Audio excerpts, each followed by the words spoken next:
ফেটে যাওয়া দুধ আমরা অনেকেই ফেলে দিই, কিন্তু ফেটে যাওয়া দুধ দিয়ে যে এত সুন্দর মিষ্টি তৈরি করা যায় সেটা একবার না বানালে বা না খেলে বুঝতে পারবেন না। হ্যালো এভরিওয়ান, আসসালামু আলাইকুম, welcome to cook with Afroza blog channel. আশা করছি সবাই ভালো আছেন। আজকে দেখাবো ঘরে থাকা উপকরণ দিয়ে ফেটে যাওয়া দুধ থেকে কিভাবে ছানা তৈরি করা যায় এবং ছানা থেকে এত সুস্বাদু মিষ্টি তৈরি করা যায় সেই রেসিপি। ফেটে যাওয়া দুধ আমরা অনেকেই ফেলে দেই, কিন্তু ফেটে যাওয়া দুধ দিয়ে মাত্র 10 মিনিটেই এত সুন্দর মিষ্টি তৈরি করা যায় সেটা আসলে একবার না বানালে বোঝা যাবে না। এতটাই মজার যা একবার বানালে বারবার বানাতে চাবেন এবং বারবার এই মিষ্টি খেতে। এখানে আমি 1.5 লিটার দুধ নিয়েছিলাম। এই দুধটা যখন আমি জাল করি তখন দুধটা ফেটে যায়। পরবর্তীতে ভাবলাম যে এই ফাটা দুধ দিয়ে কী করা যায়, তখন চিন্তা করলাম যে এটা দিয়ে এক ধরনের মিষ্টি বানিয়ে নিই, আর এটাই আপনাদের সঙ্গে শেয়ার করব। তো মিষ্টি বানানোর জন্য এই ফাটা দুধ দিয়ে আমি আগে ভালোভাবে ছানা তৈরি করে নিব, কারণ দুধটা ফেটে গিয়েছিল কিন্তু সম্পূর্ণভাবে ছানা তৈরি হয়নি, যার কারণে আমি এখানে ভিনেগার দিয়ে ছানা ভালোভাবে তৈরি করে নিব। আমি দুধটা ভালো করে জাল করে চুলো অফ করে দিয়েছি। অফ করে দিয়ে কিছু সময় এই দুধ ঠান্ডা করে নিয়েছি, অর্থাৎ 100% গরম দুধ আমি ঠান্ডা করে 90%-এর মতো নিয়ে আসব। তারপরে এই ভিনেগার আমি মেশাবো। এখানে আমি হাফ কাপ পরিমাণ পানির সঙ্গে 3 টেবিল চামচ ভিনেগার দিয়েছি। ভালো করে মিশিয়ে দুধের সঙ্গে অল্প অল্প করে মেশাবো এবং ছানা তৈরি করে নিব। প্রপারভাবে ছানা তৈরি করতে হলে ঠিক এভাবেই ছানা তৈরি করতে হয়।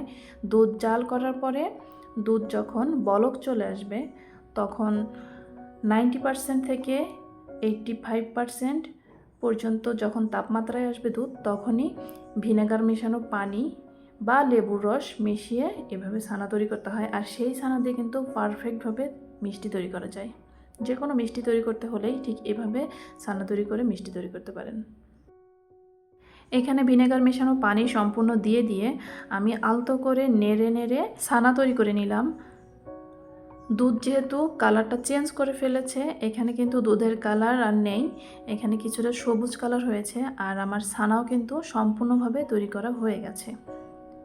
এখন সঙ্গে সঙ্গেই এই ছানা গরম পানি থেকে আমি ছেঁকে নিব, তা না হলে কিন্তু এই ছানা শক্ত হয়ে যাবে।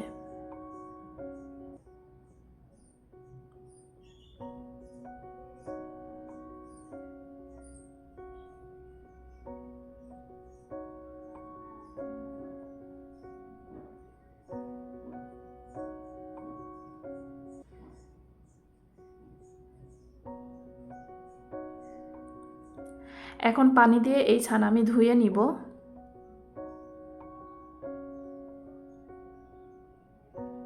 আমি অফ ক্যামেরাতেও এই ছানা আমি কয়েকবার ঠান্ডা পানি দিয়ে ধুয়ে নিয়েছি, যেন ভিনেগারের টক ভাব বা গন্ধটা না থাকে।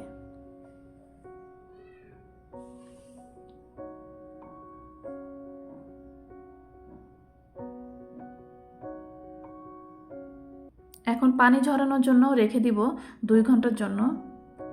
এদিকে পানি ঝরিয়ে নিয়েছি, আমার কিন্তু ছানাও তৈরি করা হয়ে গেছে। এখন এই ছানা আমি হাতের সাহায্যে কিছুটা দলাগুলো ভেঙে দিব। একদম মিহি করে মথে নেওয়ার কোনো প্রয়োজন নেই, জাস্ট একটু দলাগুলো ভেঙে দিব।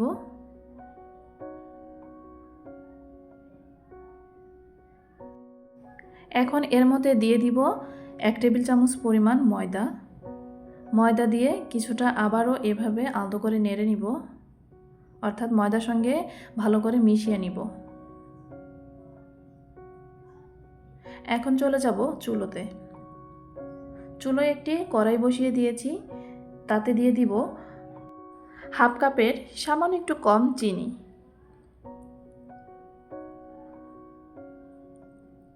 আর দিয়ে দিব 1 কাপ পরিমাণ তরল দুধ।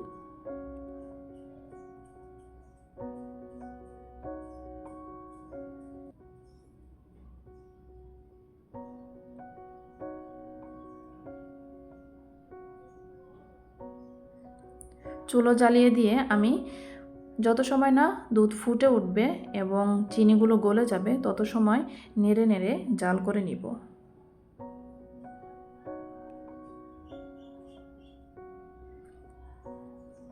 এখানে 1 কাপ পরিমাণ দুধ জাল করে হাফ কাপ পরিমাণ করে নিব, অর্থাৎ দুধ এখানে একটু ঘন করে নিব।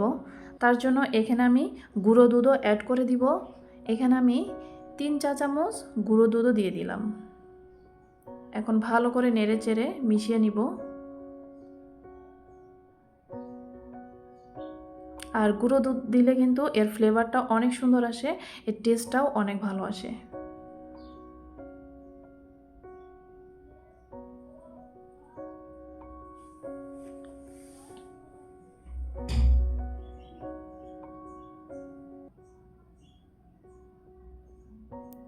দুধ জাল করে ঘন করে নিয়েছি। এখন এর মধ্যে ছানাগুলো দিয়ে দিলাম।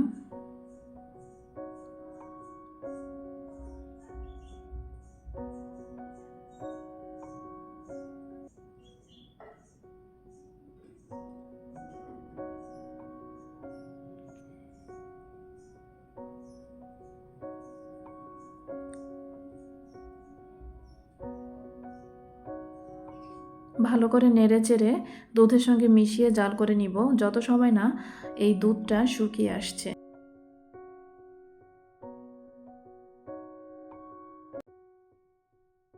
ভিডিওটি দেখতে দেখতে যারা এই পর্যায়ে এসেছেন, যারা একটা লাইক দিতে ভুলে গেছেন, অবশ্যই একটা লাইক দিয়ে ভিডিওটি কন্টিনিউ করবেন। আর যদি আমার চ্যানেলের ভিডিওগুলো আপনাদের ভালো লাগে থাকে, অবশ্যই লাইক কমেন্ট শেয়ার করবেন যেন অন্যরাও এই ভিডিও দেখতে পারে। আর চ্যানেলে নতুন হয়ে থাকলে অবশ্যই চ্যানেলটি সাবস্ক্রাইব করে পাশে থাকা বেল আইকন প্রেস করে দিবেন যেন নতুন কোনো ভিডিও আপলোড করলে আপনাদের কাছে নোটিফিকেশন পৌঁছে যায়। এছাড়াও আমার চ্যানেলে বিভিন্ন রকমের রেসিপি আছে, বিভিন্ন রকমের কেক তৈরির ভিডিও আছে এবং যারা হোমমেড কেক নিয়ে কাজ করতে চান তাদের জন্য বিভিন্ন ধরনের গাইডলাইন্স আছে। আপনারা চাইলে দেখে নিতে পারেন। আমার চ্যানেলের ভিডিওগুলো যদি ভালো লেগে থাকে অবশ্যই লাইক কমেন্ট শেয়ার করবেন এবং আমার পাশে থেকে আমাকে সাপোর্ট করে যাবেন।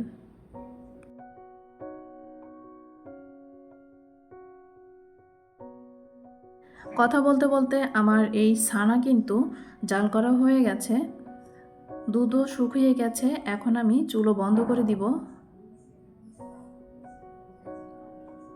এদিকে যে পাত্রে আমি এই মিষ্টিটি তৈরি করব তাতে দিয়ে দিব সামান্য পরিমাণ ঘি, যেন এই পাত্রে লেগে না যায়।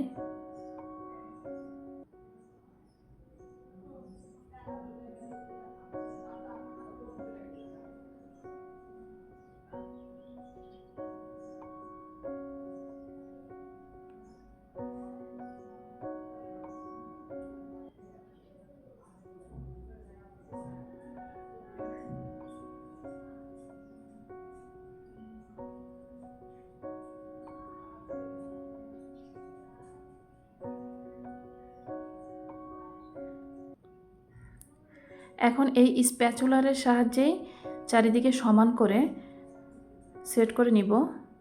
তার জন্য স্প্যাচুলারের সঙ্গেও আমি একটু ঘি লাগিয়ে দিলাম যেন স্প্যাচুলারের সাথে উঠে না আসে বা লেগে না ধরে।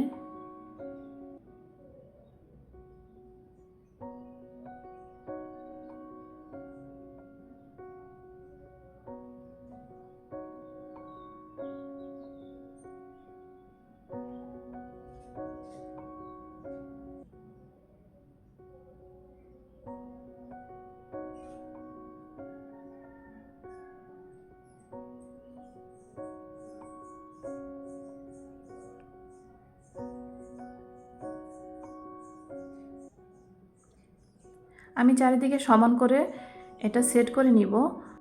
এরপরে 1 ঘন্টার জন্য নর্মাল ফ্রিজে রেখে দিব।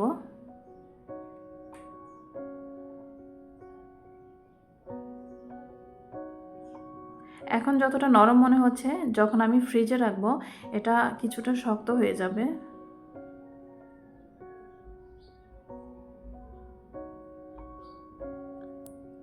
এক ঘন্টা পর ফ্রিজ থেকে বের করে নিয়ে আসলাম। এখন আমি একটি চাকুর সাহায্যে এটা আমি কেটে নিব।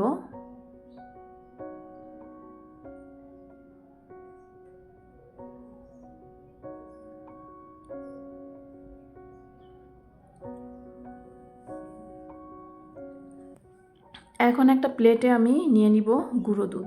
এখানে আমি 1 প্যাকেট গুঁড়ো দুধ নিয়েছি। এখন এই মিষ্টিগুলো গুঁড়ো দুধে কোট করে তৈরি করে নিব।